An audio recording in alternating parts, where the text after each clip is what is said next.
Viral aksi seorang petugas Babin Kamtipmas rela menggendong pasien yang terkonfirmasi positif COVID-19 untuk menyeberangi sungai di Indragiri Hilir, Riau, Senin, tanggal 19 Juli tahun 2021. Petugas dari Kepolisian Tembilahan bernama Bribka Dedek Kurniawan tersebut mengendong pasien berinisial HM, 61, lantaran mengalami sesak napas.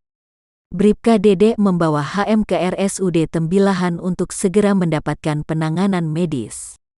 Dikutip dari Tribun Pekanbaru, Bribka Dedek Kurniawan merupakan Babin Kamtipmas di Desa Sungai Perak, Tembilahan, Kabupaten Inhil, Riau. Dalam video yang beredar, Bribka Dedek tampak mengenakan alat pelindung diri, APD. Ia tampak sigap menggendong pasien yang terpapar COVID-19 tersebut saat naik dan turun dari perahu. Kapolres Indragiri Hilir AKBP Dian Setiawan membenarkan aksi heroik Bribka Dedek tersebut. Dian mengatakan, saat itu ada seorang warga yang mengalami sesak napas karena COVID-19 sehingga harus dibawa ke rumah sakit.